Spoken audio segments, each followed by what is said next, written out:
अस्सलाम वालेकुम दोस्तों, आज पाकिस्तान क्रिकेट बोर्ड ने एक लंबी चौड़ी प्रेस रिलीज और प्रेस कॉन्फ्रेंस की है, जिसमें हम जो एक्सपेक्ट कर रहे थे कि यूनुस खान और बाकी कुछ क्रिकेटर्स के नाम और उनकी पोजीशन पता चल जाएगी, अभी तक नहीं पता चली। बट चेयरमैन पीसीबी ने ये ज़रूर कहा है कि उनको भी टीवी से ही पता चलता है कि यूनुस खान जो हैं वो हेड कोच बन गए हैं, या यूनुस खान चीफ सिलेक्टर है, जो भी ओहदे टीवी चैनल्स पे चल रहे हैं। उन्होंने बोला अभी तक कोई फैसला नहीं हुआ, तो उनके लिए भी ये खबर ही है कि यूनुस खान को कौन-सा जो टीवी पे ओहदे चल रहे हैं कि वो उनको मिले हैं।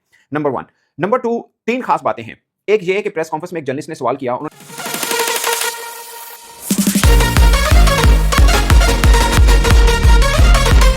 से सवाल पूछा कि आपको फुल अथॉरिटी मिली हुई है और क्या टाइमलाइन देंगे कि पाकिस्तान क्रिकेट बेहतर भी हो पाए, क्योंकि पाकिस्तान क्रिकेट हर गुजरते दिन के साथ नीचे जा रही है, ऊपर नहीं जा रही।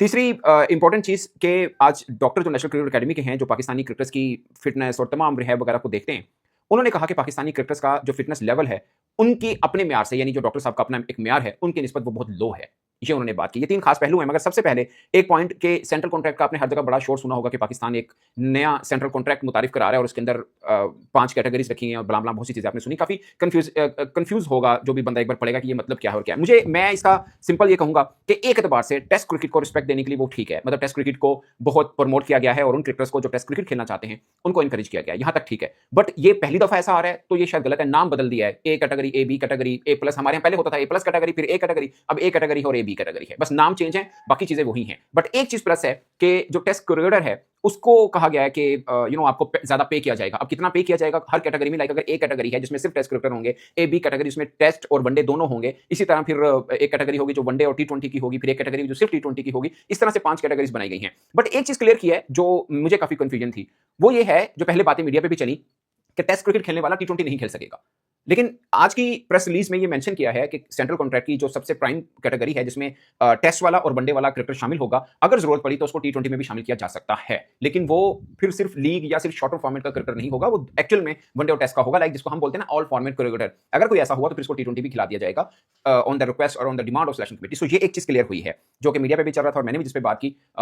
गलत चीज थी वो कि टेस्ट वाला टी20 नहीं खेल सकता। ये क्लियर है प्रेस रिलीज में कि टेस्ट और वनडे कैटेगरी वाला क्रिकेटर अगर टी20 में हुआ तो टी20 भी उसको शामिल किया जा सकता है। बट सेंट्रल कॉन्ट्रैक्ट की कैटेगरी को वनडे टेस्ट वाली मिलेगी, यानी ऑल फॉर्मेट क्रिकेटर को कैटेगरी वो मिलेगी जो टेस्ट और वनडे की क्रिकेटर की है एक्चुअल में। सो ये एक थोड़ा सा कंफ्यूजन था जो दूर हुआ।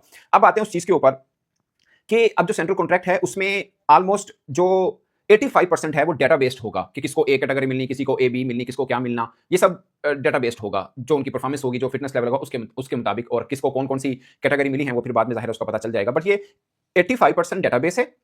15 यानी 15% जो होगा वो सिलेक्शन कमेटी करेगी। जबकि सिलेक्शन कमेटी मतलब अमूमन ये होता है कि सिलेक्शन कमेटी ही डिसाइड करती है, जिसमें कोच भी होते हैं साथ में और डायरेक्टर इंटरनेशनल भी साथ में बैठते हैं, वो जाके डिसाइड करते हैं। मगर अब ये किया है कि 85% डेटाबेस के ऊपर होगा सबका सब। ये एक डिफरेंट चीज कह सकते हैं, पहले ऐसा नहीं था कि डेटाबेस के ऊपर इतना डिपेंड किया जाए। इस बार किया जा रहा है। बेहतर होगा या नहीं होगा वो थोड़ा सा जब एक्सपीरियंस होगा तो शायद हो, बट मैं इस पे ज्यादा बिलीव नहीं करता। मुझे लगता है कि प्योरली डेटाबेस के ऊपर चलना शायद बहुत बेहतर नहीं होगा। अगर आकिब जुबैद ने इनको कुछ चीजों को जो हमारे जहन में थी, जिसमें मैंने भी वीडियो की कि डेटाबेस कैसे आप करेंगे, क्योंकि आईसीसी जो डेटाबेस बनाकर खिलाड़ियों की ग्रेडिंग करता है, आईसीसी जो करता है वो डिफरेंट है, जो हमारे यहाँ किया जाता है वो डिफरेंट है। बट आकिब जुबैद ने जो बातें बोली कि डेटा कैसे निकाला जाएगा वो भी एक्जैक्टली मैच कर रहा है जो आईसीसी जो कर रहा है। सो अगर वो चीज है तो एक नया तजर्बा होगा, तब अंदाजा होगा कि ये चीज ठीक है या गलत है। बट एट द मोमेंट ये आप कह सकते हैं कि नई चीज ये है कि डेटाबेस के ऊपर रखकर किया जाएगा, जो कि क्रिकेट के ऊपर कोई भी फॉर्मर क्रिकेटर होगा उसको मानेगा नहीं। वो समझेगा कि किसी भी क्रिकेटर को अपग्रेड करना है या किसी की तनजली करनी है तो उसकी परफॉर्मेंस एक सिलेक्टर देखकर ही कर सकता है, ना कि डेटाबेस के ऊपर हो। बट इस बार क्रिकेट बोर्ड ने यह फैसला किया कि 85% जो है वो ह्यूमन हैंड नहीं होगा, वो डेटाबेस के ऊपर होगा। बल्कि ये मेंशन भी किया कि जुबैन ने कि हमने जब लास्ट सेंट्रल कॉन्ट्रैक्ट किया था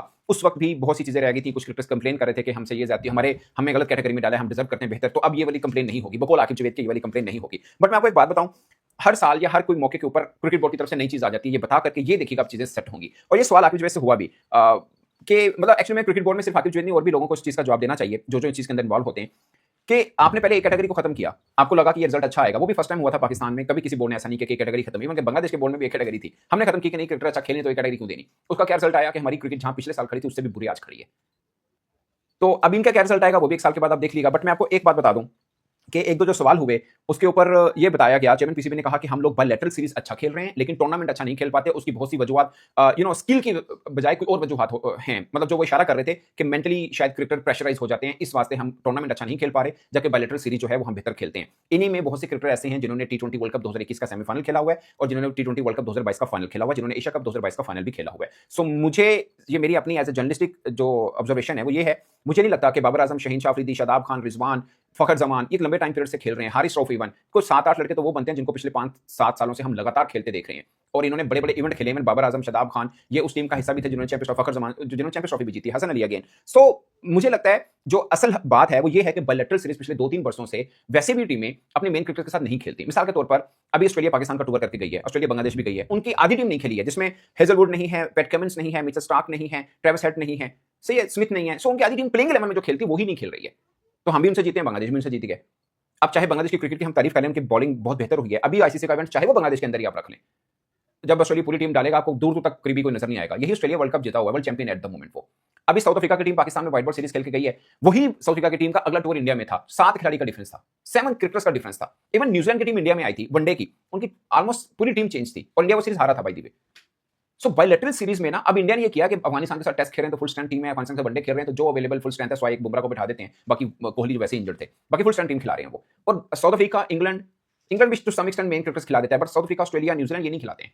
इनके क्रिकेटर्स बिजी होते हैं लीग में या कहीं पे, इसलिए हम बायलैटरल सीरीज में अच्छा रिजल्ट दे रहे हैं क्योंकि वो पूरी ताकत के साथ नहीं आते हैं। जब आईसीसी इवेंट आता है वो पूरी ताकत के साथ आते हैं और आईसीसी इवेंट में हम बड़ी टीमों के साथ खेलते हैं। बायलैटरल सीरीज तो हम फिर वो गजमता की टीम से खेली और इधर से खेली और निकल जाते हैं। जब आईसीसी इवेंट आता है तो सबके साथ खेलना पड़ता है। खासकर अब जो वर्ल्ड कप आएगा उसमें देखिए सुपर वही 2003 और 1999 वाला 99 वाला फॉर्मेट रखा गया है। 7-7 का 2 ग्रुप बनेंगे, फिर सुपर 6 होगा। सो उसमें आप हर